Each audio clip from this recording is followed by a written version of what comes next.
आएंगे। तो अब मैं अधिक समय न लेते हुए आपको मंच देती हूँ और डॉक्टर तुषार आप अपने ज्ञान से हमारे बच्चों को लाभान्वित करिए। नमस्कार, धन्यवाद। Thank you, ma'am. Hello, everyone. Good morning, sir. So, as ma'am have already informed that I'm going to discuss with you all today on correlations and regressions. I'm very thankful for Aradhana ma'am for giving me this opportunity to interact with you all. And I hope that I'll be able to justify what she have said about me.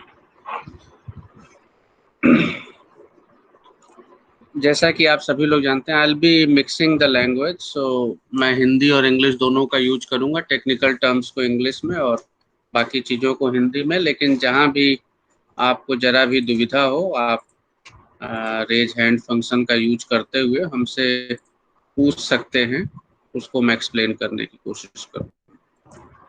समय थोड़ा सा कम होता है इस तरह के कार्यक्रमों में, तो इसलिए थोड़ी सी गति मेरी हो सकती है तेज हो, लेकिन जैसे ही आप बताएंगे कि आपको कोई दुविधा हो रही है या कोई चीज़ नहीं समझ में आ रही है, तो उसको मैं थोड़ा सा विस्तृत रूप से बताने की कोशिश करूँगा। हम सभी लोग जानते हैं कि जितने भी हमारे शोध हैं वो चरों से संबंधित होते हैं। जो हमारे शोध के विषय वस्तु होते हैं उनको हम चरों के रूप में परिभाषित करते हैं, और हमारे शोध का उद्देश्य उन चरों को जो हमारे दैनिक जीवन से संबंधित है उनके बीच में संबंध स्थापित करने के लिए करते। तो आंकड़े इकट्ठे करते हैं, हम डेटा कलेक्ट करते हैं, एनालाइज करते हैं, and using various statistical techniques हम उन चरों के बीच में संबंध स्थापित करने की कोशिश करते हैं। संबंध ये मूलतः दो कैटेगरी में बांटे जा सकते हैं। जो संबंध हम स्थापित करते हैं दो कैटेगरीज में बांटे जा सकते हैं। एक कैटेगरी है कॉज एंड इफेक्ट रिलेशनशिप, कारण और प्रभाव संबंध, जो कि ज्यादातर हमें एक्सपेरिमेंट्स के थ्रू, एक्सपेरिमेंटल स्टडीज से मिलती है, यानी कि प्रयोगात्मक शोधों से मिलती है। और दूसरा जो रिलेशनशिप है, संबंध है, वो हमको कोरिलेशनल स्टडीज, सर्वे स्टडीज, एक्सप्लोरेटरी स्टडीज से मिलती है। तो कारण प्रभाव संबंध हमको ये बताता है कि एक चर कारण है और दूसरा चर उसका प्रभाव है, इसके लिए एक्सपेरिमेंट करने की जरूरत होती है। लेकिन जो दूसरा अदर टाइप ऑफ रिलेशनशिप्स है वो कोरिलेशनल रिसर्च है, जिसमें हमें ये पता चलता है कि दो चर आपस में संबंधित है, यानी कि ये होगा तो दूसरा भी होगा, और ये नहीं होगा तो दूसरा भी होने की संभावना नहीं है। तो ये जो संबंध है इसको हम कोरिलेशन कहते हैं, यानी सहसंबंध। कोरिलेशन मतलब सहसंबंध, यानी दोनों एक साथ संबंधित है। अब उसमें कारण कौन है और प्रभाव कौन है ये बता पाना संभव नहीं होता। तो कोरिलेशनल रिसर्च का जो पूरा डेटा एनालिसिस है उसके लिए जो सांख्यिकीय तकनीक है वो कोरिलेशन है। कोरिलेशन का पर्पज क्या है? दो या दो से अधिक चरों के मध्य का रिलेशनशिप देखना। ठीक है, अब इसको देखने के लिए जो हम तकनीक यूज करते हैं उसको हम कोरिलेशन कहते हैं। तो कोरिलेशन ये बताता है कि दो चर, पहली चीज संबंधित हैं कि नहीं, और अगर संबंधित है तो किस मात्रा में, किस हद तक संबंधित है। So the degree and direction of the association between two variables is called correlation. Now the basis of correlation is scatter diagram. Scatter diagram, जब भी आप ग्राफ बनाते हैं तो आप जानते हैं कि ग्राफ में हम x और y एक्सिस पर, यानी एक रेक्टेंगुलर जो कोऑर्डिनेट हमको मिलता है, अगर हम x एक्सिस और y एक्सिस को ड्रॉ करें किसी ग्राफ पेपर पर तो हमको एक रेक्टेंगुलर एरिया मिल जाता है, एक आयताकार क्षेत्र मिल जाता है जिसमें हम ड्रॉ करते हैं डेटा को। तो एक एक्स एक्सिस पे जो हमारा वेरिएबल है उसके कोरस्पॉन्डेंट जो वाई एक्सिस पे जो हमारा डेटा है उसको हम प्लॉट करते हैं। और ये प्लॉट हम बिंदु के रूप में करते हैं। इन बिंदुओं को अगर हम जोड़ दें तो वो हमारा क्या हो जाएगा, आवृत्ति बहुभुज हो जाएगा, फ्रीक्वेंसी पॉलीगॉन हो जाएगा। लेकिन अगर हम इन बिंदुओं को जोड़े ना, केवल बिंदुओं को प्लॉट कर दें, तो हम क्या करेंगे, जो हमको ड्राइंग मिलेगी, जो ग्राफ मिलेगा, उसको हम स्कैटर डायग्राम कहते हैं। तो जो कोरिलेशन का बेस है वो यही स्कैटर डायग्राम है, और इस स्कैटर डायग्राम के फलस्वरूप हमको कोरिलेशन का कैलकुलेशन होता है। तो फॉर एग्जांपल, अगर हम मान लीजिए कि हमने 10 लोगों का वेट मेजर किया और उनका बीपी मेजर कर लिया, और इसको हमको स्कैटर डायग्राम में प्रेजेंट करना है, तो कुछ इस तरह का डायग्राम बनेगा। हमने एक्स एक्सिस पे वेट ले लिया और वाई एक्सिस पे हमने आपका सिस्टोलिक ब्लड प्रेशर ले लिया, जिसको एसबीपी कहते हैं। और ये देखा कि अगर किसी का वेट 68 है तो उसका बीपी क्या है, 70 वाले का बीपी क्या है, और इस तरह से हम सारे जो लोगों का बीपी और वेट का हमने ये डायग्राम बना लिया। अब ये जो डायग्राम, स्कैटर डायग्राम दिख रहा है आपको, इससे एक चीज तो साबित हो रही है कि अगर पहले और आखिरी को देखें और जोड़ने की कोशिश करें तो एक लाइन के आसपास ही सारे वैल्यू दिखाई पड़ रहे हैं। तो अगर हम एक हाइपोथेटिकल लाइन ड्रॉ करें तो ये कुछ इस तरह की दिखेगी। ठीक है, ये हाइपोथेटिकल लाइन एक्चुअल नहीं है, लेकिन अगर एक लाइन ड्रॉ करने की कोशिश करें तो ये कुछ इस तरह की लाइन दिखेगी, क्योंकि सारी वैल्यू इसी लाइन के आसपास है। अगर ये एक एक्स्ट्रा वैल्यू जो कि उससे काफी दूर है, अगर उसको छोड़ दें तो जब हम ये लाइन ड्रॉ कर देते हैं तो इसको हम कहते हैं स्कैटर प्लॉट। जब हम स्कैटर डायग्राम में जो बिंदु हैं, जो हमारा डेटा है, उसके आधार पर एक हाइपोथेटिकल लाइन ड्रॉ करने की कोशिश करते हैं, वो लाइन जो सारे बिंदुओं को रिप्रेजेंट करे, तो इसको हम स्कैटर प्लॉट कहते हैं। तो स्कैटर प्लॉट क्या हुआ, जो इंडिकेट करता है दो वेरिएबल के बीच में रिलेशनशिप को। अब हम इस स्कैटर प्लॉट को अगर देखें तो केवल इस स्कैटर प्लॉट को देखने मात्र से हम ये बता सकते हैं कि जो वेरिएबल है हमारा, उसके बीच में जो संबंध है वो पॉजिटिव है कि नेगेटिव है कि कोई संबंध नहीं।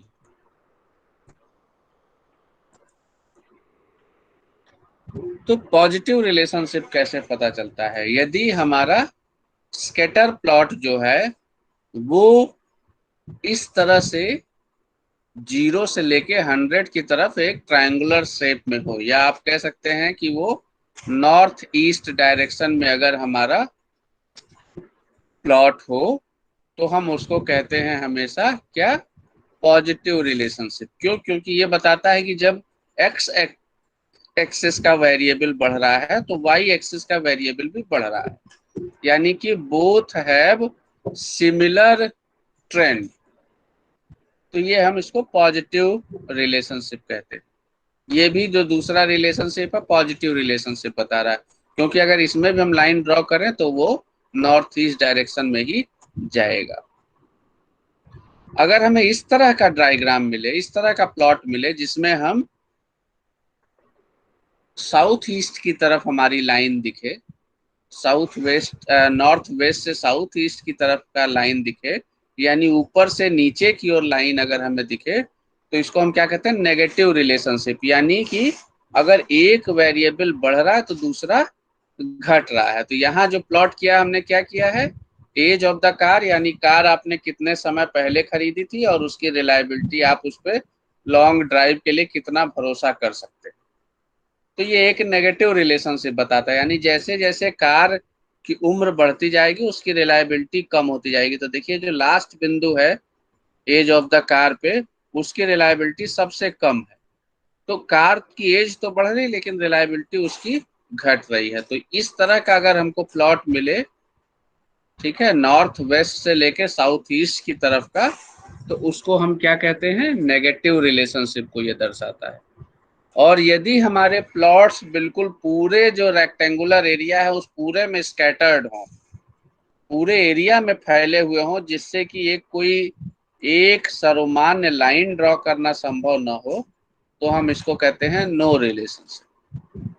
तो हम केवल स्कैटर प्लॉट को देख कर ही एक अंदाज बता सकते हैं कि जो वेरिएबल हमारा है उसके बीच में रिलेशनशिप किस तरह का है, पॉजिटिव है, नेगेटिव है या नो रिलेशनशिप है। अब इस रिलेशनशिप को तो हमने बता दिया, लेकिन ये जो रिलेशनशिप है वो कितना है, यानी कि इसकी डिग्री क्या है और किस सीमा तक इस डिग्री पर हम यकीन कर सकते हैं, यानी कि उसका सिग्निफिकेंस क्या है, इसको जानने के लिए स्कैटर प्लॉट से हम डायरेक्शन तो बता सकते हैं लेकिन उसकी डिग्री और उसका सिग्निफिकेंस नहीं बता सकते। तो स्कैटर प्लॉट को सब्सटेंशिएट करने के लिए हमको कोरिलेशन कोफिशिएंट जानने की जरूरत होती है, जो कि ये बताता है कि जो दो वेरिएबल के बीच में रिलेशनशिप है वो कितना है और किस मात्रा में हम उसको भरोसा कर सकते हैं, यानी कितना सिग्निफिकेंट है। तो जो सबसे सिंपल कोरिलेशन कोफिशिएंट है उसको हम पियर्सन्स प्रोडक्ट मूवमेंट कोफिशिएंट भी कह सकते हैं। इसको पियर्सन के द्वारा प्रतिपादित किया गया था, इसलिए हम इसको पियर्सन कोरिलेशन कहते हैं। और जो इसका मेथड है वो मेथड क्या है, एक्स और वाई वेरिएबल के प्रोडक्ट पर निर्भर है, यानी एक्स और वाई की जो वैल्यूज है उनके गुणा पर निर्भर है, इसलिए इसको हम प्रोडक्ट मूवमेंट कोरिलेशन कोफिशिएंट भी कहते हैं। ये सबसे सिंपल कोरिलेशन का मेथड है जो कि कोरिलेशन के वैल्यू का नेचर यानी कि पॉजिटिव है या नेगेटिव है और उसका स्ट्रेंथ यानी कितना रिलेशनशिप है, ये दोनों बता सकता है। जब भी हम कोरिलेशन कोफिशिएंट को कैलकुलेट करते हैं तो क्या करता है, वो आर से डिनोट होता है। तो जो कोरिलेशन की वैल्यू होती है उसको हम आर से डिनोट करते हैं और जो उसमें साइन है, जो वैल्यू आप कैलकुलेट करेंगे उसका जो साइन आएगा उस साइन को ये हमारा बताएगा कि उसकी दिशा क्या है, पॉजिटिव रिलेशनशिप है या नेगेटिव रिलेशनशिप है। और इसके अलावा जो वैल्यू है कोरिलेशन की वो हमको बताएगा कि स्ट्रेंथ क्या है। तो जब हम कैलकुलेट करते हैं वैल्यू को तो हमको वैल्यू से पता चलती है दो चीजें, पहला उसके आगे साइन क्या है, पॉजिटिव में वो वैल्यू है या नेगेटिव में वैल्यू है। अगर पॉजिटिव में वैल्यू है तो हमको क्या पता चलेगा, वो पॉजिटिव कोरिलेशन, नेगेटिव में वैल्यू है तो क्या पता चलेगा, नेगेटिव कोरिलेशन। और उसकी वैल्यू जो न्यूमेरिकल वैल्यू है वो उससे हमको पता चलता है कि वो स्ट्रेंथ कितना है, कोरिलेशन का स्ट्रेंथ कितना है, मात्रा कितनी है उसकी।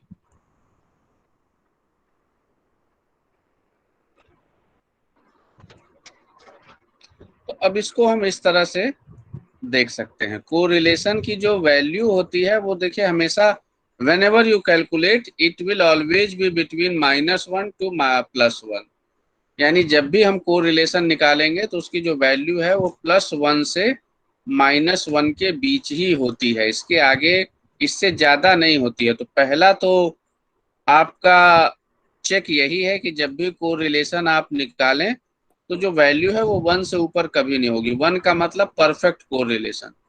तो दो वेरिएबल जिसकी बात आप कर रहे हैं इनके बीच में कोरिलेशन क्या हो सकता है, ज्यादा से ज्यादा परफेक्ट हो सकता है, यानी दोनों वेरिएबल हमेशा साथ साथ होते हैं, इससे ज्यादा नहीं हो सकता। तो कोरिलेशन की वैल्यू हमेशा पॉजिटिव +1 से नेगेटिव -1 के बीच होती है। अब अगर -1 है वैल्यू तो इसका मतलब हुआ परफेक्ट कोरिलेशन इन इनडायरेक्ट या इनवर्स या नेगेटिव, यानी -1 की वैल्यू मतलब परफेक्ट कोरिलेशन है, दोनों वेरिएबल हमेशा इनवर्स डायरेक्शन में रिलेटेड है, यानी एक होगा तो दूसरा पक्का है कि नहीं होगा। ठीक है, तो ये क्या हुआ, इनवर्स कोरिलेशन या नेगेटिव कोरिलेशन या इनडायरेक्ट कोरिलेशन। और अगर पॉजिटिव हुआ +1 तो इसका मतलब डायरेक्ट कोरिलेशन या पॉजिटिव कोरिलेशन, यानी दोनों वेरिएबल हमेशा साथ साथ होते हैं। जीरो वैल्यू कैलकुलेट होने का मतलब नो कोरिलेशन। अब अगर कोरिलेशन की वैल्यू 0 से 0.25 में है, के बीच में है, एनी डायरेक्शन, तो इसको हम कहते हैं वीक कोरिलेशन। कोरिलेशन तो है लेकिन उसकी वैल्यू बहुत अच्छी नहीं है, वीक है। अगर 0.25 से 0.75 के बीच होती है तो इसको हम कहते हैं इंटरमीडिएट कोरिलेशन, यानी ठीक ठाक है, मध्यम स्तर का रिलेशनशिप है। 0.75 के ऊपर स्ट्रॉन्ग कोरिलेशन, और 1 का मतलब परफेक्ट कोरिलेशन। तो केवल वैल्यू देख के ही आप ये बता सकते हैं कि कोरिलेशन किस सीमा तक है।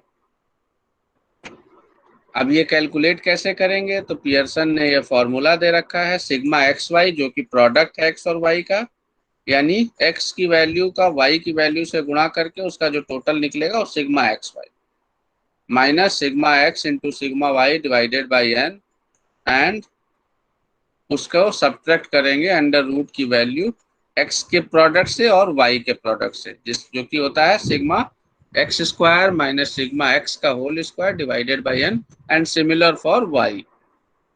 तो ये फॉर्मूला अगर हम फिट करें, मान लीजिए इस एग्जाम्पल में 6 बच्चों को लिया गया, उनकी एज पता है हमें और उनका वेट पता है। अब हम ये जानना चाह रहे हैं कि बच्चों की एज और उनका वेट आपस में रिलेटेड हैं कि नहीं।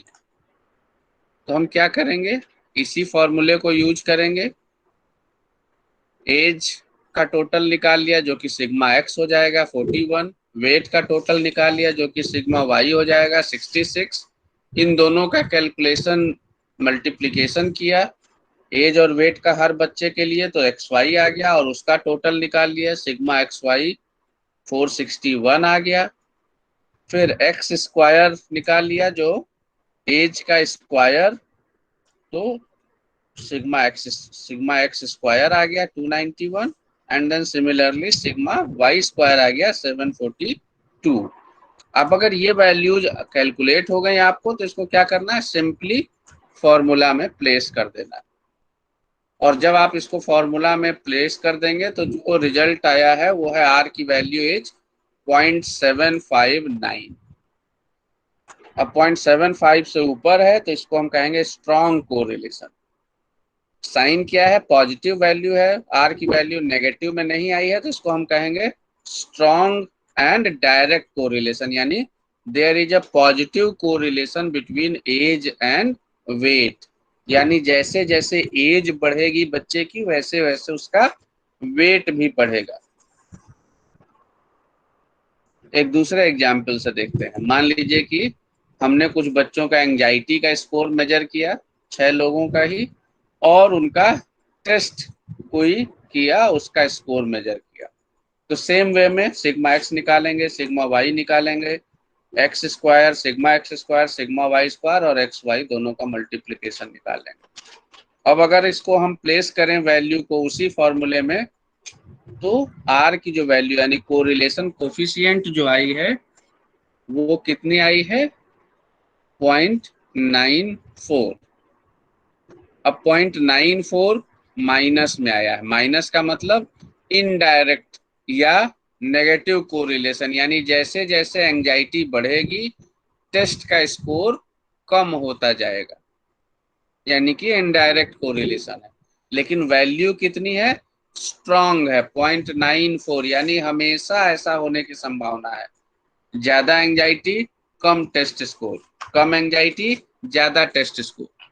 तो जो माइनस वैल्यू है इस कोरिलेशन कोफिशिएंट की, ये बताता है नेगेटिव या इनडायरेक्ट या इनवर्स रिलेशनशिप, और जो वैल्यू है इसकी वो बताती है हमको कि कोरिलेशन का स्ट्रेंथ क्या है। कोरिलेशन निकालने की जो दूसरी पॉपुलर मेथड है वो स्पीयरमैन रैंक कोरिलेशन कोफिशिएंट है।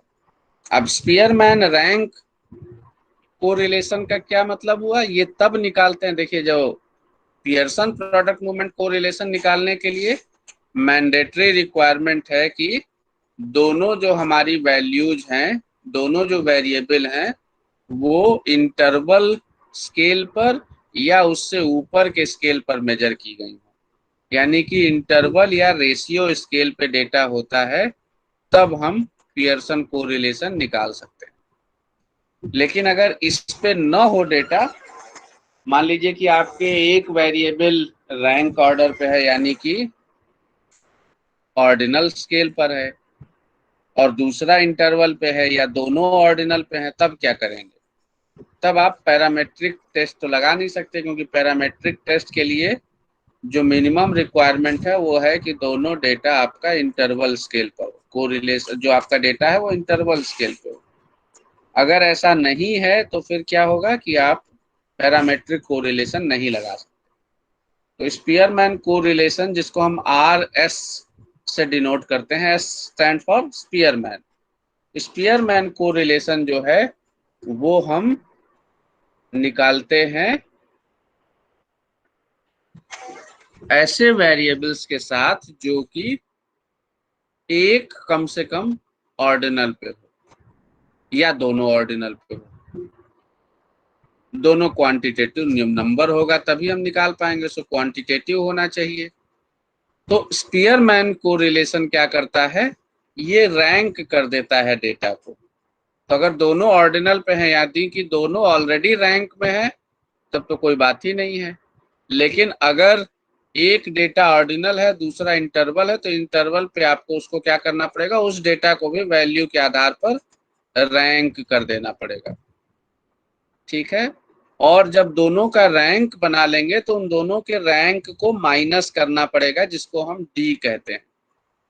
यानी दोनों के रैंक का अंतर, एक्स के जो रैंक है और वाई के रैंक है, उसका जो अंतर हुआ उसको डी कहते हैं।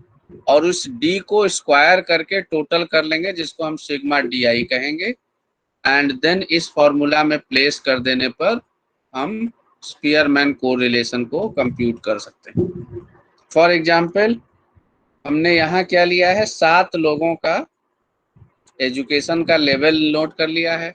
अब एजुकेशन का लेवल तो हमेशा हायरार्किकल होगा, ऑर्डर में होगा, यानी कि इलिटरेट सबसे नीचे होगा, प्राइमरी उससे ऊपर होगा, सेकेंडरी उससे ऊपर होगा, यूनिवर्सिटी सबसे ऊपर होगा। तो ये हमारा ऑर्डिनल वेरिएबल, और इनकम हमारा इंटरवल वेरिएबल। तो हमने क्या किया, इनको दोनों को रैंक में कर लिया। तो जो रैंक आया आपका वो इस तरह से आ गया, यूनिवर्सिटी टॉप रैंक 1 हुआ, लेकिन यूनिवर्सिटी 2 है, तो 1 और 2 का एवरेज हमने कर लिया 1.5। उसी तरह से सेकेंडरी भी 2 है, तो 3 और 4 का एवरेज कर लिया, तो 3.5 एंड 3.5 आ गया। उसी तरह फिर 5, 6 और 7 इलिटरेट तक हमने इसको रैंक कर लिया। और जो हमारे इनकम है उसको भी हमने रैंक कर लिया। अब इन दोनों रैंक का जो डिफरेंस है वो DI है, इसको स्क्वायर कर लिया तो DI का स्क्वायर हो गया, और इसको सम कर लिया तो हमारा जो टोटल DI स्क्वायर हो गया वो 64 हो गया। अब इस 64 को आपने इस अगर प्लेस कर दिया, 1 - 6 हमेशा नंबर होता है इंटू सिग्मा डी स्क्वायर, तो 64 डिवाइडेड बाई n 7 है, इंटू n-1 का स्क्वायर। तो आपका कैलकुलेट कर लिया आपने, कोरिलेशन की वैल्यू क्या आई, माइनस आई, यानी कि नेगेटिव कोरिलेशन है, और वैल्यू क्या आई, 0.1 आई, यानी कि बहुत ही वीक कोरिलेशन है। तो आप क्या कहेंगे ऐसे कोरिलेशन पर, कि there is an indirect but weak correlation between education and income, यानी कि कोई खास कोरिलेशन, जीरो के बहुत नजदीक है 0.1। तो आप ये कह सकते हैं कि कोई खास रिलेशनशिप नहीं है इनकम और एजुकेशन के बीच। अब अगर हम कोरिलेशन को सॉफ्टवेयर्स के थ्रू निकालें, आप लोग जानते हैं कि आजकल हम कैलकुलेशंस जो हैं वो बाई हैंड नहीं करते हैं, आजकल हम लोग सॉफ्टवेयर्स को यूज करते हैं। तो अगर हम इसको सॉफ्टवेयर के थ्रू कैलकुलेट करें, SPSS के थ्रू, तो SPSS में आपने डेटा एंटर कर रखा है, और जैसे ही आप डेटा, 2 वेरिएबल आपने आइडेंटिफाई किया कि इसके बीच में हमको कोरिलेशन निकालना है, ओके, आप एनालाइज टैब में जाएंगे SPSS के, उसमें कोरिलेट में जाएंगे, फिर बाई वेरिएट कोरिलेट में जाएंगे और दोनों वेरिएबल जिसके बीच में कोरिलेशन निकालना उन दोनों को सेलेक्ट कर लेंगे और ओके प्रेस करेंगे तो इस तरह की एक टेबल जनरेट होगी कोरिलेशन की। अब कोरिलेशन की जो टेबल जनरेट होती है वो सॉफ्टवेयर है, चूंकि हम लोगों की तरह इंसान तो है नहीं कि जरूरत वाली ही केवल चीज दे, तो वो एक मैट्रिक्स क्रिएट करता है। चिल्ड्रन का रिलेशनशिप चिल्ड्रन से, फिर चिल्ड्रन का इनकम से, उसी तरह का इनकम का चिल्ड्रन से और इनकम का इनकम से। तो आप देखेंगे कि दो दो बार एक ही चीज आई। हमारा जो इंटरेस्ट है वो इनकम और चिल्ड्रन के बीच में रिलेशनशिप जानने से है कि number of children a person have and there income. तो आप यहाँ देखेंगे 3 वैल्यूज दी हुई है, -0.679, फिर दूसरी वैल्यू दी है -0.000 एंड तीसरी वैल्यू 25। अब पहली वैल्यू जो है वो बता रही है कोरिलेशन की स्ट्रेंथ यानी R। ये माइनस में है यानी कि नेगेटिव कोरिलेशन को इंडिकेट कर रहा है। 6-7 है, इसका मतलब इंटरमीडिएट कोरिलेशन को दिखा रहा है कि ठीक ठाक कोरिलेशन है, मध्यम स्तर का रिलेशनशिप है वेरिएबल्स के बीच में। और यहाँ 2 स्टार भी दिखा रहा है। 2 स्टार का मतलब सिग्निफिकेंस, सिग्निफिकेंट एट 0.01 लेवल। यहाँ स्टार का मतलब आप देख सकते हैं कि 2 स्टार मतलब correlation is significant at 0.01 level. इतने से आपको पता चल गया। लेकिन कई बार कई स्टैटिस्टिक्स में आपको एग्जैक्ट सिग्निफिकेंस की जरूरत पड़ती है। प्रोबेबिलिटी क्या है, एग्जैक्ट प्रोबेबिलिटी क्या है। तो ये जो दूसरा लाइन है वो एग्जैक्ट प्रोबेबिलिटी बता रहा है कि 0.000 यानी 1000 लोगों में पे या 1000 बार ये एनालिसिस की जाए तो भी ये हर बार यही रिजल्ट आएगा। और n कितना है, कितने लोगों का डेटा है, ये बता रहा है कि 25 लोगों का डेटा है। तो ये जो आपके आउटपुट टेबल को आप इंटरप्रेट करेंगे, सामान्यतः तो हमको केवल एक ही वैल्यू से मतलब होता है क्योंकि इसने अपने आप में सब बता दिया है। माइनस यानी नेगेटिव कोरिलेशन है, कोरिलेशन की वैल्यू, और 2 स्टार यानी 0.01 पे सिग्निफिकेंट। तो आप ये कोरिलेशन की वैल्यू को देख करके आसानी से समझ सकते हैं। अब इसके बाद हम लोग रिग्रेशन की बात करेंगे, लेकिन रिग्रेशन की बात करें उससे पहले ये चेक हो जाए कि यहाँ तक क्लियर है और सबको समझ में आ गया कि नहीं, या कोई क्वेश्चन है तो अभी पूछ सकते हैं। कोरिलेशन की जो अभी तक हमने बात की उसमें अगर आपको कहीं कोई दिक्कत हो तो आप हमसे पूछ सकते हैं। सर स्पीयरमैन रैंक कोरिलेशन किसी कोएफिशिएंट भी एक बार फिर स्टूडेंट से को कोई समझा दीजिए। दिक्कत हो तो अभी पूछ सकता है। हेलो ओके, हाँ हाँ बेटा। Sir Spearman rank correlation coefficient एक बार फिर हाँ से बेटा, बता दें। अभी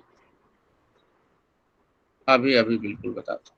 तो स्पीयरमैन रैंक कोरिलेशन जो है वो हम तब निकालते हैं जब हमारा डेटा जो है वो इंटरवल स्केल पर न हो। आप लोग जानते होंगे कि 4 तरह के मेजरमेंट स्केल्स होते हैं। पहला होता है नॉमिनल स्केल, जिसमें केवल हम फ्रीक्वेंसी काउंट कर सकते हैं। दूसरा होता है ऑर्डिनल स्केल, जिसमें हम रैंकिंग करते हैं डेटा की। तीसरा होता है इंटरवल स्केल, यानी कि जिसमें हम इक्वल इंटरवल भी रखते हैं। और चौथा होता है रेशियो स्केल, जिसमें एग्जैक्ट रेशियो निकाल सकते हैं। तो जो पैरामेट्रिक स्टैटिस्टिक्स जितनी भी हैं उसकी जो पहली शर्त है वो ये है कि जो डेटा हमारा है वो मिनिमम इंटरवल स्केल पर होना चाहिए। ठीक है। जी सर। अब अगर डेटा हमारा इंटरवल स्केल पे ना हो तो क्या करें, जैसे कि हमने एग्जाम्पल में एजुकेशन का लेवल मेजर किया है। अब एजुकेशन का लेवल अगर हम क्लास मेजर कर दें कि किस क्लास में है, आदमी फर्स्ट में है, सेकंड में है, तो हम शायद हमारे पास रेशियो स्केल आ जाएगा। ठीक है। Yes sir. लेकिन अगर हमने लेवल मेजर किया है कि सेकेंडरी, प्राइमरी, इलिटरेट, यूनिवर्सिटी, तो इसमें हमको इक्वल डिस्टेंस तो मिल रही है ना। सर। तो ये हमारा क्या है, हायरार्की है, रैंक में है। जब हमारा डेटा रैंक में है तो हम फिर पियर्सन का प्रोडक्ट मूवमेंट नहीं लगा सकते। अब जब पियर्सन का प्रोडक्ट मूवमेंट नहीं लगा सकते तो हमको फिर नॉन पैरामेट्रिक मेथड में जाना पड़ेगा। नॉन पैरामेट्रिक मेथड का मतलब कि जो मेथड उस समय लग सकती है जब हमारा डेटा रिप्रेजेंटेटिव ना हो। तो अब इसके लिए स्पीयरमैन को हम यूज करते हैं। स्पीयरमैन के लिए मिनिमम शर्त है कि कम से कम एक वेरिएबल हमारा रैंक ऑर्डर पे होना चाहिए। दोनों हो तो बहुत अच्छा है, नहीं तो कम से कम एक होना चाहिए। जैसे कि इस एग्जाम्पल में जो लेवल ऑफ एजुकेशन है वो हमारा रैंकिंग है। इलिटरेट सबसे कम पढ़ा लिखा और यूनिवर्सिटी सबसे ज्यादा पढ़ा लिखा, और इसके बीच में कुछ लेवल्स हैं, तो ये रैंकिंग है। और इनकम हमारा एक्चुअल रेशियो वेरिएबल है। तो हमने क्या किया, इन दोनों को रैंक में कन्वर्ट कर लिया। यूनिवर्सिटी वाले को टॉप रैंक दे दिया और इलिटरेट को लास्ट रैंक दे दिया।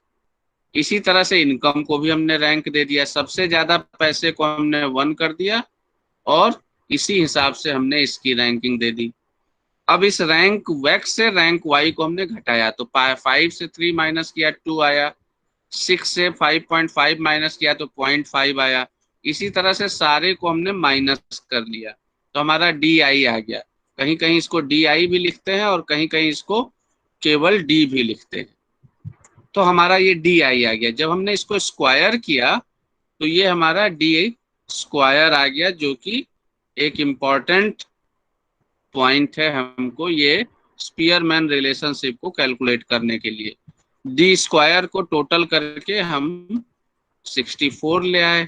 अब इसको हमने अगर फॉर्मूला में प्लेस कर दिया तो स्पीयरमैन कोरिलेशन का मतलब होता है 1 minus 6 sigma D square divided by N under bracket N square minus 1। तो आपने क्या किया, 1 minus 6 into sigma D square 64 आया, divided by N, N is 7, into in bracket N square 7 into 7 49 minus 1 48। अब इसको सॉल्व कर लिया, 6 इंटू 64 और 7 इंटू 48, फिर इन दोनों का आपने रेशियो निकाल लिया, डिवाइड कर दिया और उसको 1 में से माइनस कर दिया, तो कितना आया, माइनस 0.1। अब ये क्या बता रहा है कोरिलेशन की वैल्यू, कि एक तो नेगेटिव कोरिलेशन है, माइनस में है, और 0.1 है, बहुत वीक कोरिलेशन है क्योंकि 0 के आसपास है, 0 से थोड़ा ही आगे है। तो ये बताता है बहुत कम कोरिलेशन है। तो ये स्पीयरमैन मेथड का कोरिलेशन हुआ, जो कि आपको नॉन पैरामेट्रिक कोरिलेशन में आता है। Yes sir. क्लियर हुआ बेटा? Yes sir. और किसी को कोई question? Anyone else?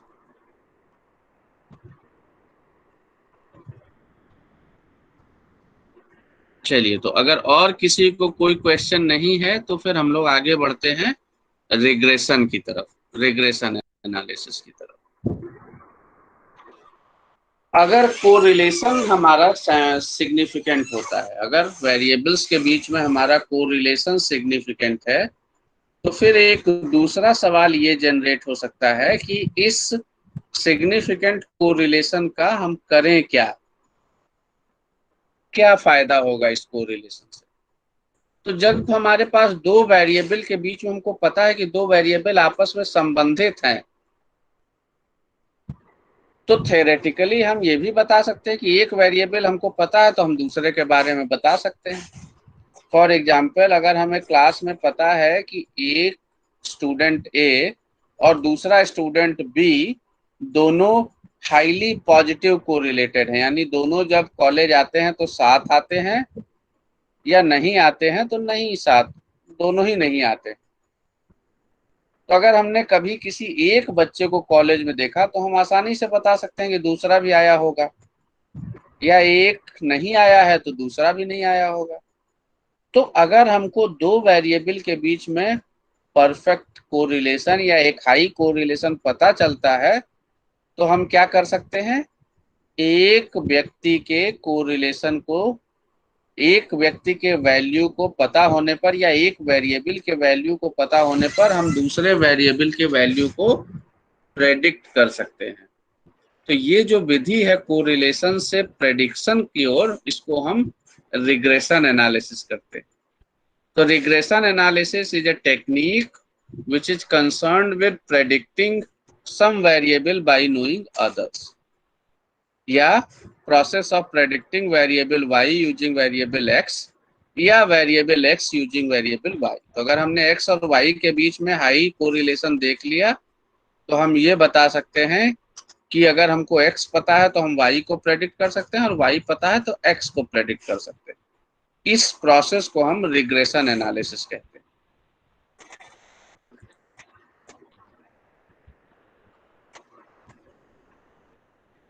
So regression is the method in which we use one variable, for example x, to predict the outcome variable, for example y.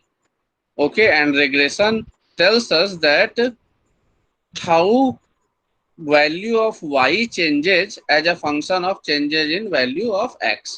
तो अगर x और y के बीच में अच्छा रिलेशनशिप है तो रिग्रेशन हमको ये बताता है कि कैसे हम x की वैल्यू को चेंज करके y की वैल्यू को प्रेडिक्ट कर सकते हैं, या कैसे हम बता सकते हैं कि x की वैल्यू में कितना चेंज y की वैल्यू में कितना चेंज करेगा। अब कोरिलेशन स्ट्रेंथ बताता है और रिग्रेशन हमको बताता है कि हम इस कोरिलेशन की जो लाइन ड्रॉ करते हैं उसके आधार पर कैसे दूसरे वैल्यू को प्रेडिक्ट कर सकते हैं। सो फॉर एग्जाम्पल, अगर हमने कोरिलेशन का एक बेस्ट फिट, हमने ये लाइन ड्रॉ कर ली स्कैटर प्लॉट, और हमने चेक कर लिया कि हाँ ये लाइन हाई कोरिलेशन को बता रही। अब इसमें से तो कुछ वैल्यूज तो हमें याद हैं, पता है, लेकिन अब जैसे 80 जो वेट है उसका बीपी नहीं पता है कि कितना होगा। तो अगर हमको ये वैल्यू कोरिलेशन की ड्रॉ हो गई तो हम क्या कर सकते हैं,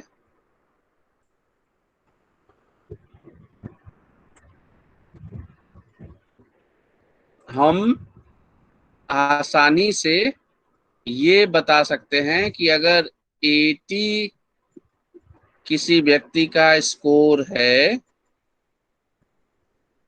तो उसका बीपी कितना होगा।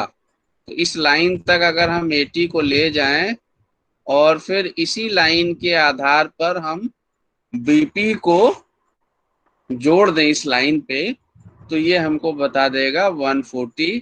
80 अगर किसी का वेट है तो उसका सिस्टोलिक ब्लड प्रेशर 140 होने की उम्मीद है।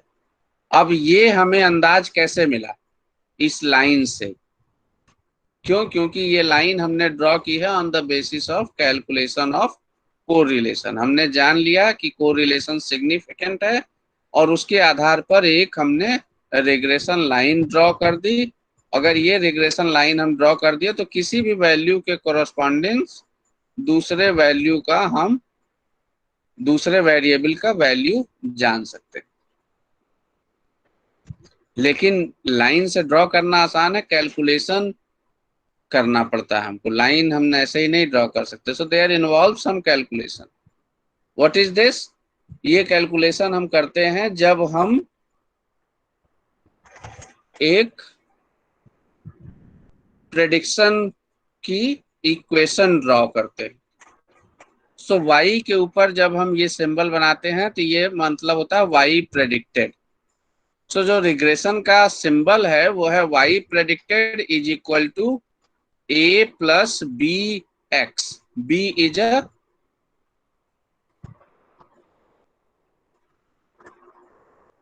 Regression equation, regression value, a is a constant.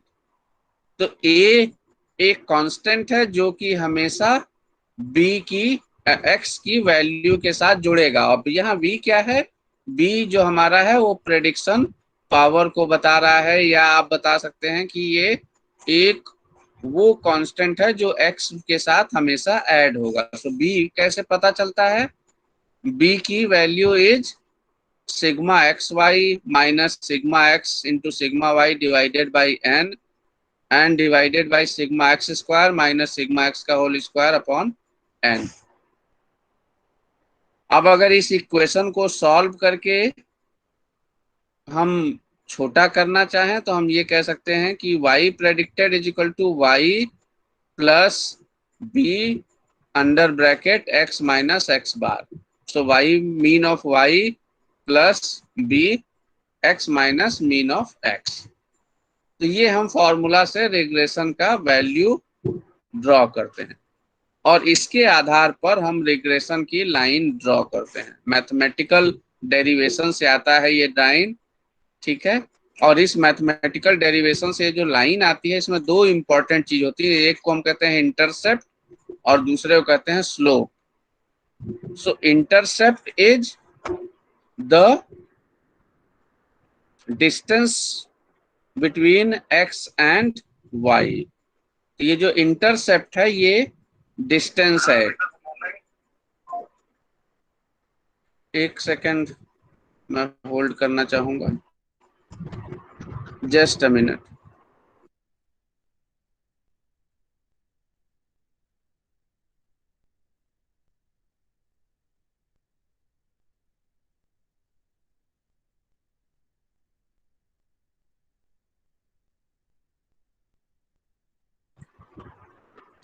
Yes, so intercept क्या है? इंटरसेप्ट बताता है हमें कि y x की वैल्यू अगर 0 हो तो y की वैल्यू कहां से शुरू होती है, यानी the difference between x and y is intercept. यानी कि ये कांस्टेंट a को बताता है जो कि y के लिए इंटरसेप्ट है। एंड स्लोप इज b, जो ये बताता है कि change in x will lead to how much change in y।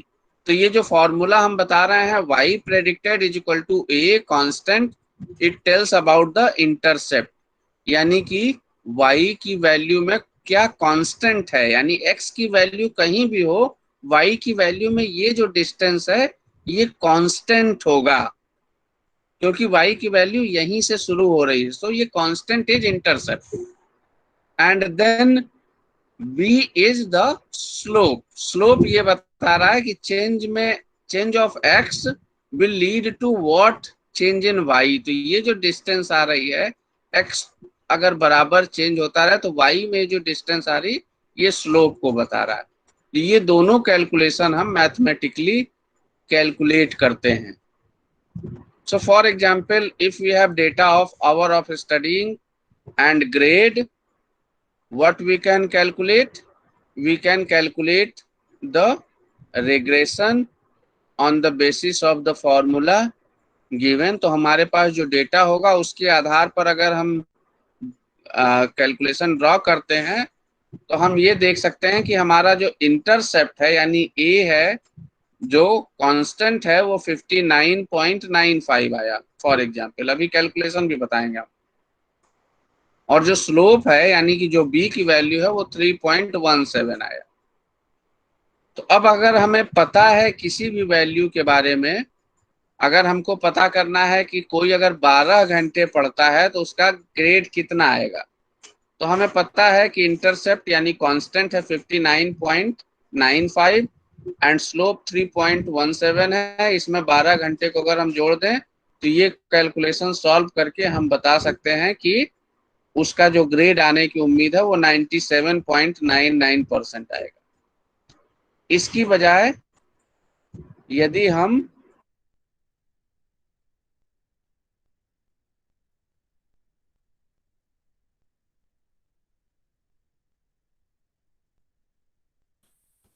Sir का नेटवर्क इशू हुआ है, इसकी वजह से वो लेफ्ट हो गए हैं। जैसे ही सर हमारे साथ दोबारा जुड़ते हैं तो वो कंटिन्यू करेंगे। आप लोग पेशेंस से यहाँ पे बने रहिए।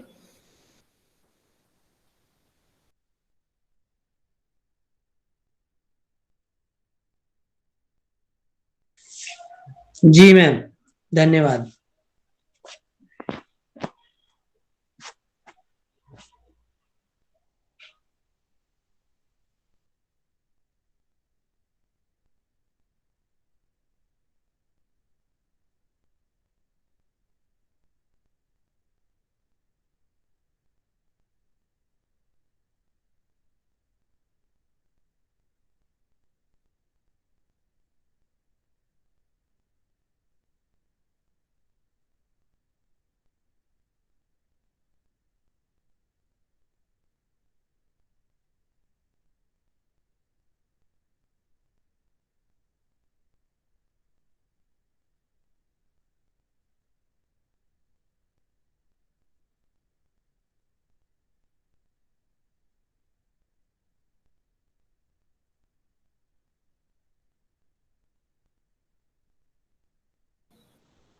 आप लोग जल्दी ही फिर से इस लेक्चर को, इंटरेस्टिंग लेक्चर को सुनेंगे, क्योंकि सर बहुत ही अच्छे तरीके से इसे पढ़ा रहे हैं। और आज जो लोग भी अपने पीएचडी में रिग्रेशन कोरिलेशन लगाने वाले हैं, वो लोग ध्यान से अपनी प्रॉब्लम्स को शॉर्ट आउट कर सकते हैं इसमें, और बाद में सर जब क्वेश्चन पूछने के लिए कहेंगे तो आप लोग अपने प्रॉब्लम से रिलेटेड क्वेश्चन पूछ सकते हैं। पेशेंस बनाए रखें, हम फिर फिर से जुड़ने की कोशिश में लगे हुए हैं। और मुझे लगता है कि आज का ये लेक्चर बहुत ही इंटरेस्टिंग है। इसके अलावा हमारे जो 2 सेशन हैं वो भी आज बहुत इंटरेस्टिंग हैं, और जिसमें कि हम डाटा कलेक्शन की टेक्निक्स पढ़ेंगे एक लेक्चर में, जो कि डॉक्टर प्रीति आर्या के द्वारा दिया जाएगा। और लास्ट जो सेशन है वो हमारा फिर से स्टैटिस्टिक्स में आएंगे, जिसमें कि हम अपनी रिसर्च वर्क में कैसे इन्फ्लुएंशियल स्टैटिस्टिक्स का यूज़ करेंगे। तो आज का सेशन आपके लिए बहुत ही इम्पोर्टेंट है, हमारे साथ बने रहिएगा।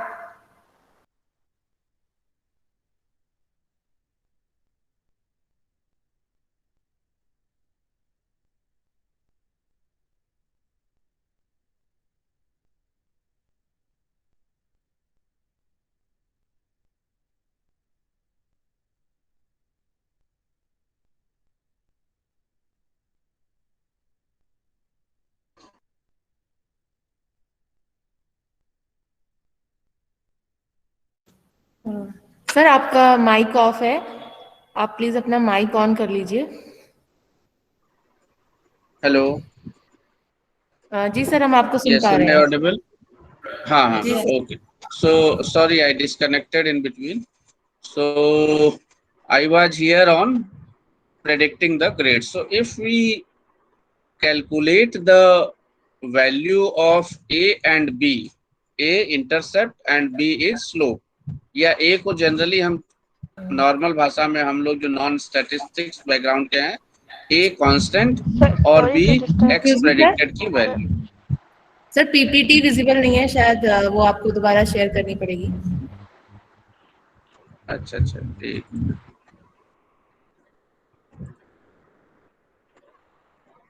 अब विजिबल है? No sir. Yes sir, presenting आ रहा है? Yes sir.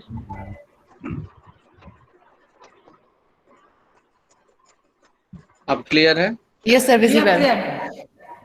हाँ हाँ, okay. So the calculation of A and B is important whenever we are doing regression.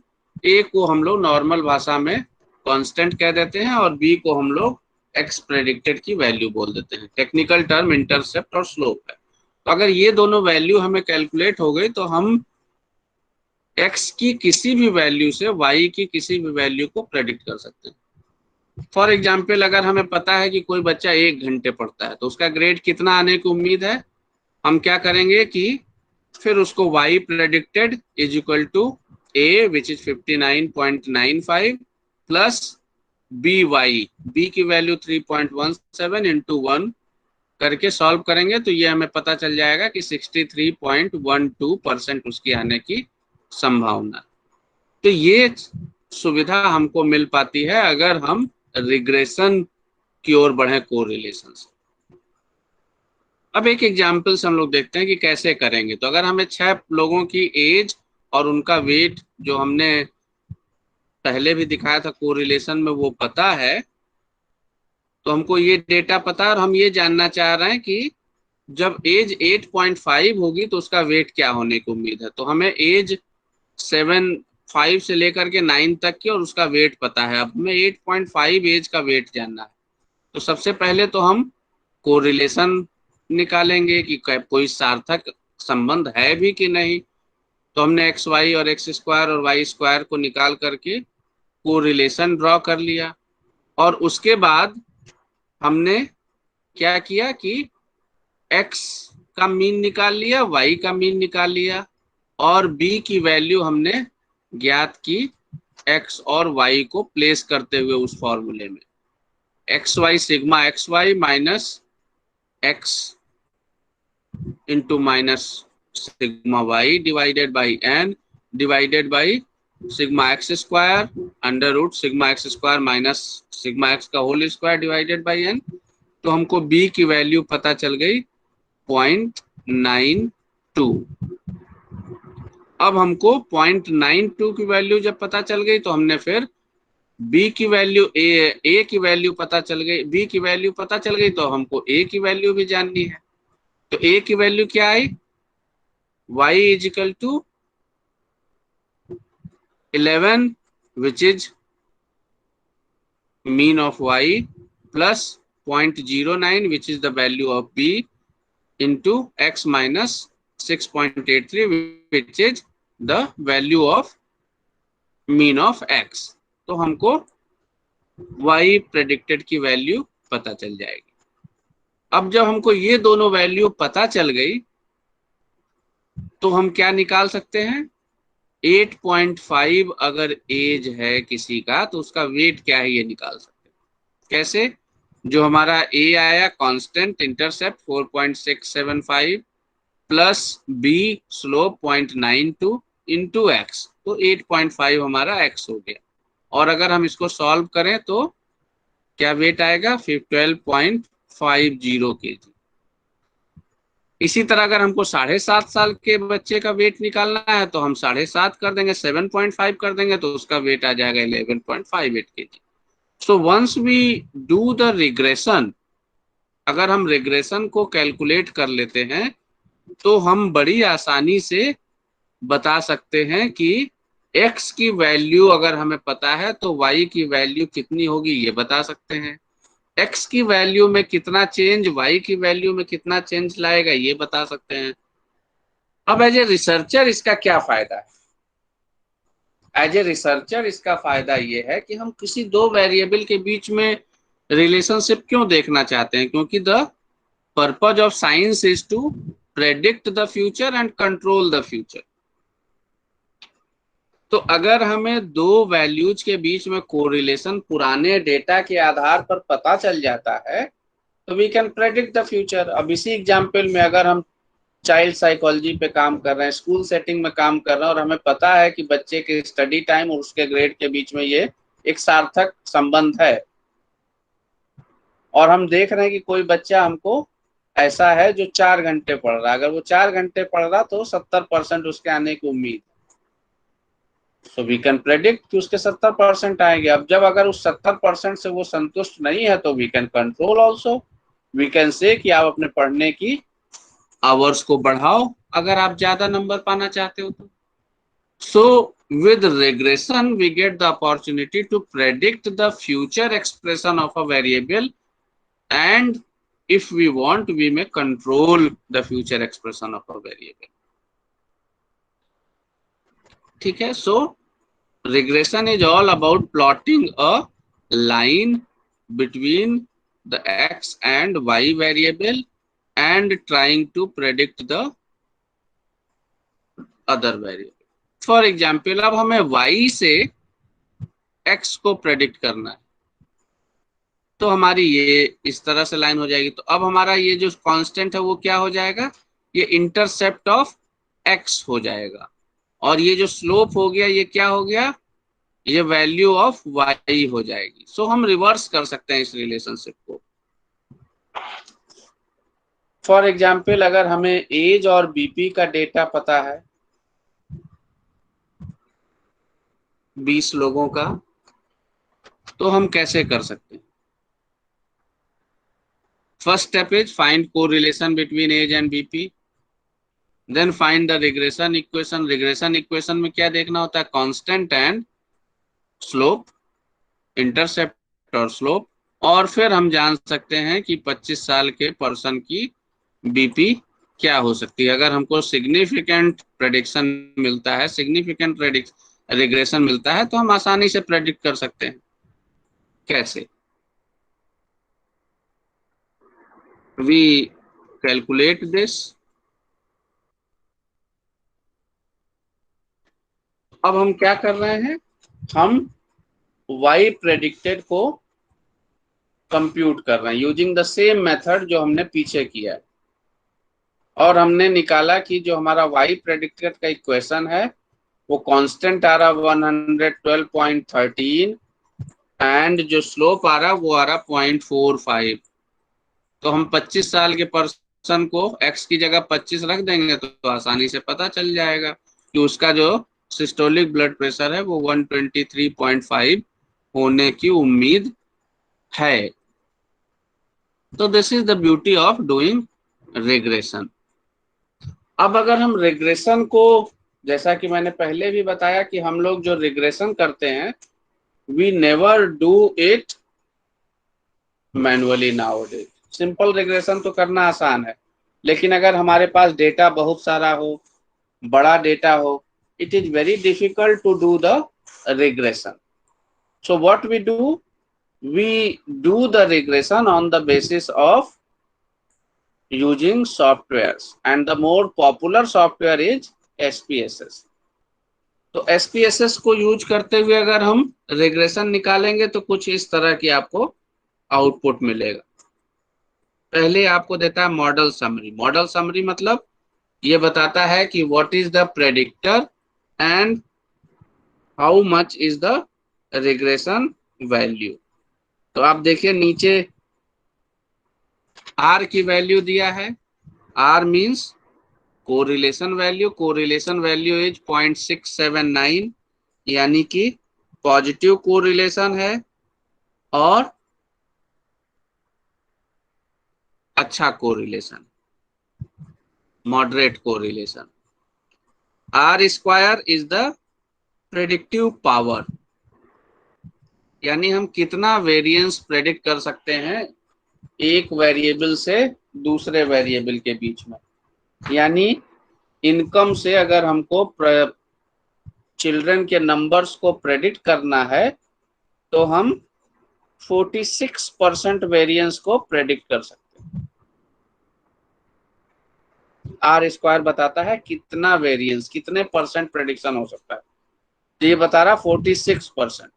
अब 46% लग रहा है कि आधा ही आधे से भी कम है, but for statistics, social science के वेरिएबल्स के मामले में 46% प्रेडिक्शन बहुत अच्छा माना जाता है।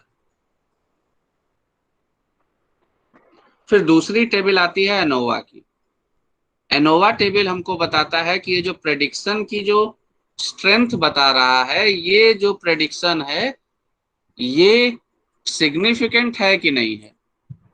तो आप देख सकते हैं कि F की वैल्यू 19 आई है और सिग्निफिकेंस का लेवल 000, यानी हाईली सिग्निफिकेंट है। यानी कि यस, जो हमारा रिग्रेशन की वैल्यू है वो सिग्निफिकेंट है, यानी कि हम सार्थक रूप से रिग्रेशन प्रेडिक्शन कर सकते हैं। और इस प्रेडिक्टर के रूप में ये जो वैल्यू है, इनकम जो है, वो एक सिग्निफिकेंट प्रेडिक्टर है कि नहीं, ये वैल्यू हमको T से पता चलती है। तो ये जो T की वैल्यू है वो -4.43 है, जो कि अगेन सिग्निफिकेंट है। तो हमें ये पता चल जाता है कि जो इनकम एज ए प्रेडिक्टर है वो भी एक सिग्निफिकेंट प्रेडिक्टर है। तो percentage of predictor R square से पता चलता है। जो प्रेडिक्शन की सिग्निफिकेंस है वो F से पता चलती है, और income as a significant predictor T से पता चलता है। तो ये तीनों वैल्यू इंपॉर्टेंट है। And the constant is known as beta. तो बीटा कितना है? 6.03 है, यानी कि जो हमारा कांस्टेंट A है वो 6.03 है, और जो इनकम का स्लोप है वो 0.41 है। तो ये चीजें हमको आउटपुट में मिलती हैं। इसको इस तरह से हम इंटरप्रेट करते हैं। ये जो वैल्यू है, ये जो आउटपुट है मैंने दिखाया, वो सिंपल या लीनियर रिग्रेशन की है। यानी एक प्रेडिक्टर वैल्यू और दूसरा क्राइटेरियन वैल्यू, या ये कह सकते हैं दो वेरिएबल के बीच में कोरिलेशन और प्रेडिक्शन हमने देखा। जब हमारे प्रेडिक्टर्स एक से ज्यादा हो जाते हैं, रियल लाइफ जो एक्सपेरिमेंट्स होते हैं या जो रियल लाइफ स्टडीज होती हैं, उसमें हम दो वेरिएबल तो हार्डली लेते हैं, बहुत सारे वेरिएबल के आधार पर हम काम करते हैं। तो when we have more than one predictor, we can not go with simple regression, we have to do multiple regression. So multiple regression is also similar to simple regression, बस ये होता है कि हमारा जो x है वो x1, x2, x3 के फॉर्म में आने लगता है, यानी कि y predicted is equal to a जो कि कांस्टेंट है, हमेशा इंटरसेप्ट सेम रहेगा चाहे जितने वेरिएबल्स हो, प्लस b1 x1 यानी कि एक predictor variable, plus b2 x2 दूसरा predictor variable, plus b3 x3 तीसरा प्रेडिक्टर वेरिएबल। तो ये हो जाएगा मल्टीपल रिग्रेशन, यानी कि कई वेरिएबल मिलकर के एक वेरिएबल को प्रेडिक्ट कर रहे हैं। So multiple regression is when we go beyond simple regression and have more than one independent variable, तब हम multiple regression करते हैं। And there are many more manipulations of this regression: controlled regression, regression for controlled variables, multiple non-linear regression. So there are many types of regression। जब हम लोग जितना ज्यादा practice करेंगे उसको हम लोग उतना करते रहेंगे। So this was the presentation I wanted to discuss with you। अब हम आपके कुछ सवाल लेंगे अगर आपको कोई कंफ्यूजन है अभी तक, और उसके बाद समय बचता है तो SPSS में कोरिलेशन और रिग्रेशन करके दिखाएंगे कि कैसे आप इसको कर सकते हैं अगर आपके पास SPSS में डेटा है तो। पहले सवाल।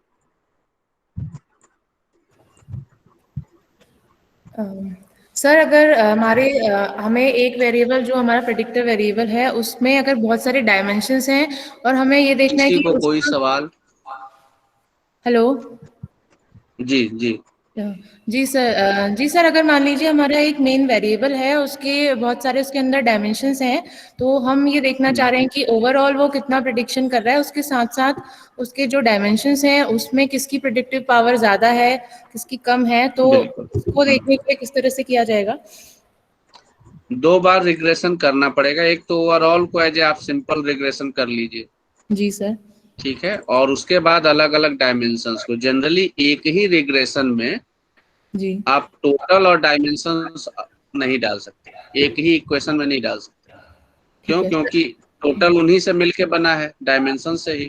जी तो एक ही रिग्रेशन में दोनों नहीं कर सकते, तो आपको दो रिग्रेशन लगाना पड़ेगा। एक सिंपल रिग्रेशन लगा लीजिए टोटल वाले से, और दूसरा मल्टीपल रिग्रेशन लग जाएगा जिसमें कि डायमेंशंस के आधार पर आप प्रेडिक्ट कराएंगे। और उसमें बेस्ट प्रेडिक्टर, अगर आप इंटर मेथड यूज करते हैं रिग्रेशन की तो आपको टोटल पता चल जाएगा, लेकिन अगर आप स्टेप वाइज कर देंगे तो पता चल जाएगा कौन सबसे बेस्ट प्रेडिक्टर है, उसके बाद कौन है, उसके बाद कौन है। अभी मैं ये करके SPSS में दिखाऊंगा। जी सर, और सर जो आपने जो रिजल्ट टेबल दिखाई थी रिग्रेशन वाली, तो उसमें सर एडजस्टेड आर जो लिखा रहता है आगे से आर स्क्वायर के बाद, वो सर क्या होता है? वो एडजस्टेड आर जनरली ये बताता है कि जो वेरियस काइंड्स ऑफ एरर्स हो सकते हैं उसको कंट्रोल करने के बाद आर क्या है, लेकिन उसकी यूज हम लोग नहीं करते हैं। वो तब करते हैं जब आपको किसी तरह से ये पता है कि आपका जो डेटा है वो प्रोबेबिलिटी पर नहीं है, ठीक है, वो रिप्रेजेंटेटिव नहीं है, तब हम नॉन प्रोबेबिलिटी मेथड यूज करते हैं। एडजस्टेड आर बताता है कि अगर हमारा डेटा रिप्रेजेंटेटिव नहीं है तो उन केसेस को जो एक्सट्रीम है उनको हटा देने पर आर क्या आएगा। तो उसकी जरूरत यूजुअली हम लोगों को नहीं पड़ती है, सोशल साइंस वालों को, but yes many people need that. Okay sir, और सर जो डायमेंशंस में हम अलग अलग रिग्रेशन लगा रहे हैं तो उसमें इक्वेशन भी एक तो ओवरऑल के लिए आएगी और बाकी जो अलग अलग उनके डायमेंशन है उनके लिए अलग अलग इक्वेशंस होंगी? बिल्कुल। जी सर, ठीक है सर, थैंक यू। और किसी को कोई सवाल?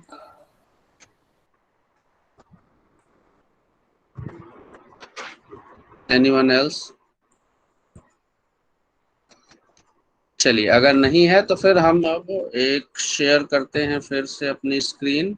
आपको SPSS में बताते हैं कि कैसे हम कैलकुलेट करते हैं कोरिलेशन और रिग्रेशन।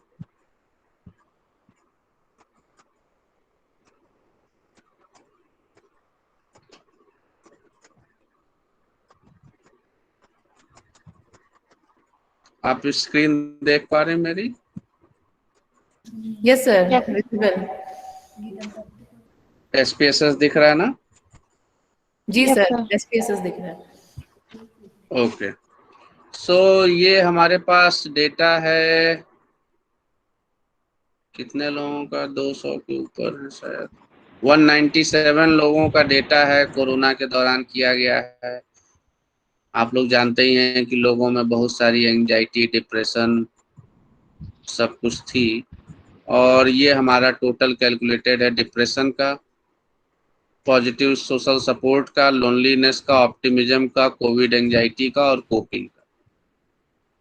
अब हम ये जानना चाह रहे हैं कि कोविड एंजाइटी जो है, कोरोना से रिलेटेड जो एंजाइटी है, उसमें डिप्रेशन और ये जो वेरिएबल्स है वो कितना संबंधित है। तो पहले हम सिंपल कोरिलेशन निकालते हैं।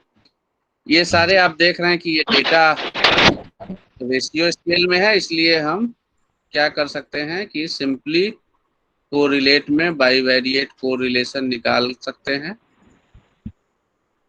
आप देखेंगे कि कोरिलेशन कोफिशिएंट में 3 मेथड दिए हुए हैं, पियर्सन, स्पीयरमैन और कैंडल-स्टाउ। पियर्सन आपको बताया जब दोनों वेरिएबल इंटरवल या रेशियो में हो, स्पीयरमैन जब दो में से एक या दोनों रैंक में हो, और कैंडल-स्टाउ करते हैं जब फ्रीक्वेंसी रिलेटेड डेटा होता है। तो हम पियर्सन करते हैं और हमने कहा कि हम डिप्रेशन से लेके कोपिंग तक जो हमारे मेन वेरिएबल्स हैं उसके बीच में कोरिलेशन देखना चाहते हैं। ओके कर दिया। ओके करते ही ये आउटपुट टेबल पे आपको कोरिलेशन की वैल्यू कैलकुलेट करके दे देगा। अब ये जैसा कि मैंने बताया था मैट्रिक्स क्रिएट करता है, यानी हर वेरिएबल का हर वेरिएबल के साथ ये दिखाता है। कई बार आसानी होती है क्योंकि आपका डिप्रेशन हमको चाहिए तो था कोविड एंजाइटी से इन सब का, लेकिन आपको ये भी पता चल सकता है कि डिप्रेशन और लोनलीनेस भी आपस में रिलेटेड हैं, हाईली सिग्निफिकेंट है, यानी कि जिसको डिप्रेशन होता है उसको लोनलीनेस भी होता है। सोशल सपोर्ट भी सिग्निफिकेंट है। डिप्रेशन और ऑप्टिमिज्म एक तो नेगेटिव डायरेक्शन है, जाहिर सी बात है जो डिप्रेस होगा वो ऑप्टिमिस्टिक नहीं होगा, लेकिन सिग्निफिकेंट भी नहीं है, यानी कि इसको हम इग्नोर कर सकते हैं। जो डिप्रेस्ड है वो हाईली कोविड एंजाइटी भी शो कर रहा है सिग्निफिकेंट, और कोपिंग भी नहीं यूज कर पा रहा है। तो इस तरह से हम इन सब का देख सकते हैं, लेकिन हमें मेन देखना कोविड एंजाइटी का। तो कोविड एंजाइटी डिप्रेशन के बीच में सिग्निफिकेंट कोरिलेशन है, यानी कि जो डिप्रेस है वो उसमें कोविड एंजाइटी ज्यादा होगी, जिसका सोशल सपोर्ट कम है उसमें भी कोविड एंजाइटी ज्यादा होगी, जो लोनलीनेस फील कर रहा है उसमें भी कोविड एंजाइटी ज्यादा होगी। ऑप्टिमिज्म के साथ इसका कोई रिलेशनशिप नहीं है और कोपिंग के साथ कोई रिलेशनशिप नहीं है। तो हम ये कह सकते हैं कोविड एंजाइटी जो है डिप्रेशन, परसीव्ड सोशल सपोर्ट और लोनलीनेस के साथ सिग्निफिकेंटली रिलेटेड। अब ये तीनों के साथ रिलेटेड है, ये हम रिपोर्ट कर सकते हैं। डबल स्टार दिख रहे हैं तीनों में, यानी कि 0.01 पे सिग्निफिकेंट है। प्रोबेबिलिटी देखनी हो तो तीनों की 000 है, यानी कि 1000 में हमेशा चांस है कि यही रिजल्ट आएगा, और n 197 है। तो ये कोरिलेशन की टेबल होती है। एक चीज हम आपको इसी समय बता दें कि अगर आपको ये मैट्रिक्स नहीं देखना है, अगर ये लगता है कि ये मैट्रिक्स तो परेशान कर रहा है, देखने में अजीब सा लग रहा है, तो एक थोड़ा सा SPSS ने तो ऐसा नहीं बनाया है, लेकिन हम लोग हल्की सी अगर प्रोग्रामिंग कर दें तो इससे बच सकते हैं। क्या करना होगा हमको, कोविड एंजाइटी को आप ले आइए सबसे नीचे, सबसे ऊपर ले आइए। कोविड एंजाइटी को हम सबसे ऊपर ले आए और ओके करने की बजाय आप कर दीजिए पेस्ट। तो जब आप पेस्ट करेंगे तो ये एक विंडो खोलेगा जिसमें कमांड लिखता है। ये जो विंडो है कमांड का विंडो, आप जानते हैं कि कंप्यूटर हमारे क्लिक करने से तो काम करता नहीं है, कंप्यूटर तो कमांड होता है, और ये जो क्लिक हम करते हैं ये कमांड लिखता है। तो जो हमने क्लिक करके ओके दबाते हैं इसमें, तो वो जो कमांड कंप्यूटर को मिलता है वो ये मिलता है। अब अगर हम इसमें यहाँ पर इसको विथ कर दें, कोविड एंजाइटी के बाद कमांड में हम थोड़ी सी छेड़छाड़ कर दें, विथ कर दें। अब ये याद रखिएगा, इसके पास अगर आप 2 स्पेस लगा देंगे या कुछ और कर देंगे तो गड़बड़ा जाएगा, इसलिए बहुत सावधानी से अगर हम कोविड एंजाइटी के बाद विथ लगा देंगे और फिर इसको रन कर देंगे, ये हरा वाला बटन प्ले का है, इसको रन कर देंगे, तब जो हमारा रन नहीं हुआ, इसको सेलेक्ट करके अगर हम रन कर देंगे तब जो हमारी टेबल आएगी कोरिलेशन की वो आएगी ऐसी। अब मैट्रिक्स नहीं आएगा, Covid anxiety with all this. तो ये थोड़ा सा देखने में सिंपल है कि कोविड एंजाइटी का इन सब के साथ कितना है। ये वही टेबल है जो ये बनाया है, ये वाला लाइन, ठीक है, लेकिन ये थोड़ा सा देखने में आसान है। अब इसका नुकसान यह है कि आपको बाकी वेरिएबल्स का आपस में रिलेशन नहीं मिलेगा, डिप्रेशन का लोनलीनेस के साथ कितना है वो इसमें नहीं मिलेगा। तो आप चॉइस है आपके पास किस तरह का टेबल आपको चाहिए, तो कोरिलेशन निकालने का ये तरीका है। अब अगर हम कोरिलेशन सिग्निफिकेंट आ गया है, हम ये जानना चाहते हैं कि कैन वी प्रेडिक्ट रिग्रेशन में, can we predict Covid anxiety on the basis of depression. तो कोविड एंजाइटी को हमने डिपेंडेंट में डाला और डिप्रेशन को हमने इंडिपेंडेंट वेरिएबल में मान लिया। सॉफ्टवेयर इसको डिपेंडेंट इंडिपेंडेंट कह रहा है, हमारी भाषा में ये जो डिप्रेशन इंडिपेंडेंट जो है वो प्रेडिक्टर वेरिएबल है और जो डिपेंडेंट है वो क्राइटेरियन वेरिएबल। ओके कर दिया। ओके करते ही हमारे पास ये 3 टेबल आ गए जो मैंने पहले दिखाया। आर की वैल्यू 4.23, आप ये देख सकते हैं कि डिप्रेशन और कोविड एंजाइटी के बीच 0.423 है, तो ये आर वही कोरिलेशन बता रहा है। और इसका जो स्क्वायर होगा इस 4.423 का आर स्क्वायर, ये रिग्रेशन की वैल्यू बता रहा है। सो रिग्रेशन इज 0.179, यानी कि 17.9% वेरिएंस हम प्रेडिक्ट कर सकते हैं डिप्रेशन से कोविड एंजाइटी में। और ये जो प्रेडिक्शन की पावर है ये सिग्निफिकेंट है, एफ की वैल्यू तीनों सिग्निफिकेंट है। और डिप्रेशन एज ए प्रेडिक्टर भी सिग्निफिकेंट है, टी की वैल्यू भी सिग्निफिकेंट है। तो कांस्टेंट हमारा क्या है, ए बीटा वैल्यू 3.60 और डिप्रेशन का जो स्लोप है वो 0.18। तो ये आपको सिंपल रिग्रेशन टेबल से पता चल गया। तो एक वेरिएबल के आधार पे जब निकालना हो एक प्रेडिक्टर, तो आप सिंपल इस तरह से निकाल सकते हैं। अब हमें ये जानना है कि मल्टीपल वेरिएबल हैं, डिप्रेशन, सोशल सपोर्ट और ये सब मिल करके कुछ प्रेडिक्ट कितना करते हैं कोविड एंजाइटी। अब ये जिसने सवाल पूछा था ये देख लीजिए, अगर ये डायमेंशन भी हो सकते हैं किसी स्केल के या अलग अलग वेरिएबल भी हो सकते हैं, मेथड सेम होगा। तो ये जो मल्टीपल वेरिएबल्स हैं, अगर ये सब डायमेंशन है तो भी ऐसे एक साथ डालेंगे और अगर अलग अलग वेरिएबल है तब भी एक साथ ऐसे डालेंगे। अब ये ध्यान रखिएगा यहाँ जो मेथड है वो इंटर है, इंटर मेथड है। इन दोनों मेथड का भी हम अंतर बताते हैं। हमने कर दिया ओके। ओके करते ही हमको पता चल गया कि अब जो ज्वाइंट कोरिलेशन है वो कितना हो गया है, कोरिलेशन 0.45। अब ये ध्यान दीजिएगा ये कोरिलेशन की वैल्यू इसमें कहीं नहीं मिलेगी इस टेबल में। क्यों? क्योंकि ये कंबाइंड कोरिलेशन है ऑफ ऑल वेरिएबल्स। तो कंबाइंड कोरिलेशन कितना हुआ 0.45 और उसका स्क्वायर आ गया 0.20, यानी ये सब वेरिएबल जब मिल जाते हैं तो ये 20% वेरिएंस को प्रेडिक्ट करते हैं। यह प्रेडिक्शन सिग्निफिकेंट है और इन सारे प्रेडिक्शन तो सिग्निफिकेंट है, लेकिन कौन से सिग्निफिकेंट प्रेडिक्टर हैं, केवल एक, डिप्रेशन। ये सब जो प्रेडिक्टर्स हैं ये सिग्निफिकेंट नहीं है। तो ये जो 20% प्रेडिक्शन हो रहा है ये केवल डिप्रेशन से हो रहा है। अगर डिप्रेशन अकेले था तो 17% प्रेडिक्शन कर रहा था। इन सब के साथ मिल करके प्रेडिक्शन की पावर तो 20% हो गई, लेकिन प्रेडिक्टर सिग्निफिकेंट जो है वो केवल डिप्रेशन है। अब एक तीसरा मेथड जो हम यूज कर सकते हैं रिग्रेशन निकालते समय, वो कर सकते हैं इंटर की जगह हम स्टेप वाइज मेथड करते हैं। स्टेप वाइज मेथड में वो क्या करता है, सबसे पहले बेस्ट प्रेडिक्टर को चेक करता है और उसके बाद प्रेडिक्टर दूसरे चेक करता है जब तक कि सिग्निफिकेंट प्रेडिक्टर मिलते हैं।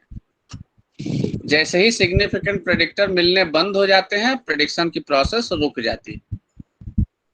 तो अगर हम ये करके करें तो देखें क्या टेबल आती है। अब देखिए इस मेथड से, इंटर मेथड से केवल डिप्रेशन सिग्निफिकेंट प्रेडिक्टर आ रहा था, बाकी कोई नहीं आ रहा था। लेकिन जब हम स्टेप वाइज मेथड किए, यानी जब बाकी सारे वेरिएबल्स को हटा दिया, तो हमको दो प्रेडिक्टर मिल गए। नंबर एक डिप्रेशन और दूसरा लोनलीनेस। डिप्रेशन अकेले जो है उसका आर हो गया 4.41। अब आप ये कह सकते हैं सर डिप्रेशन का तो कोरिलेशन 0.423 था, तो वो 423 था जब अदर वेरिएबल थे। स्टेप वाइज मेथड में ये पार्शियल कोरिलेशन है, यानी correlation between Covid anxiety and depression when all other variables are partial out.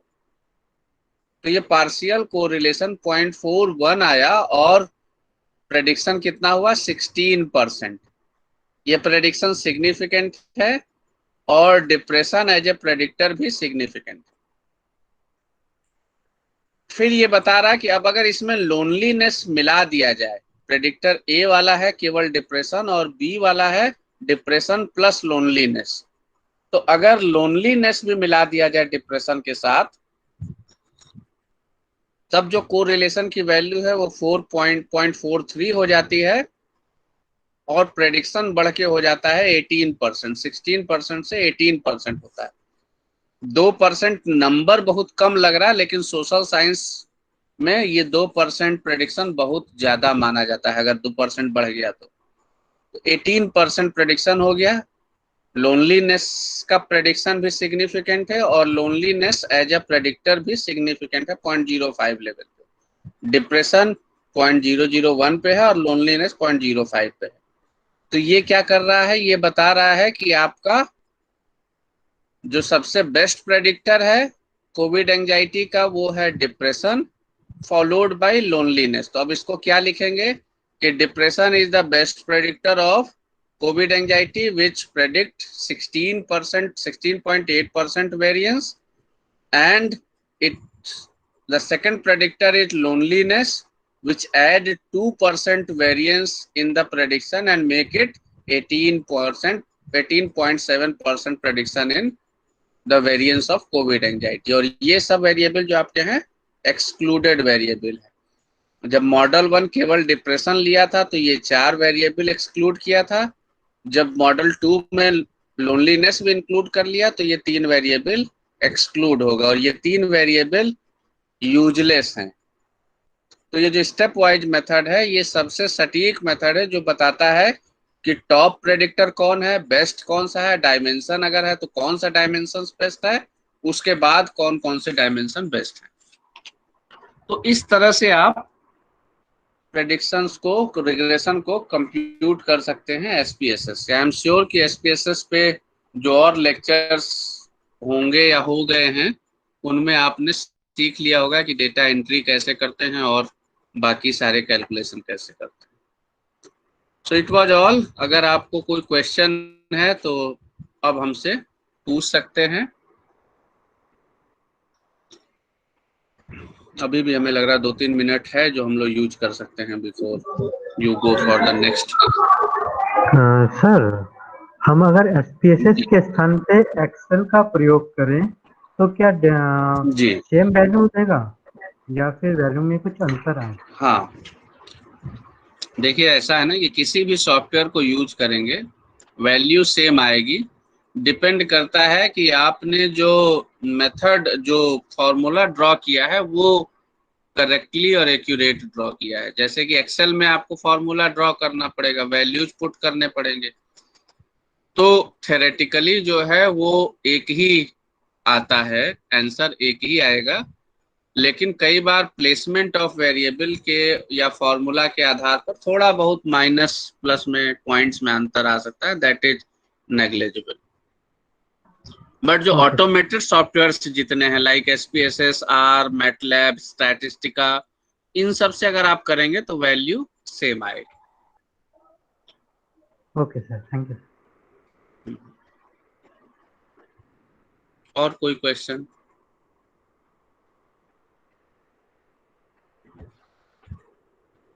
किसी और को कोई क्वेश्चन?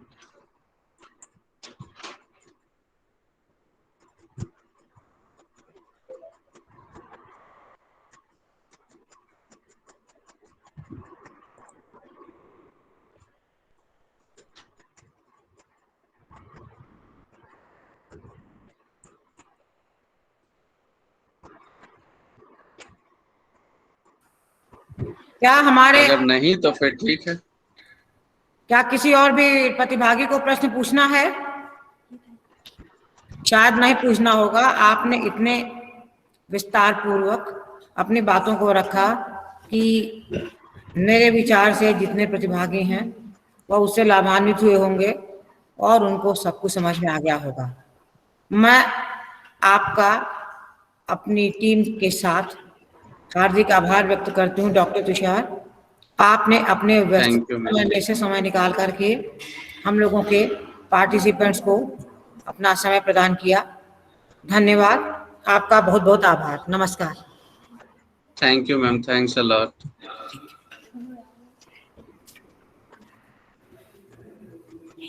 मुंह नहीं बंद होगा, बाकी सब होगा। मुंह मत बंद करना।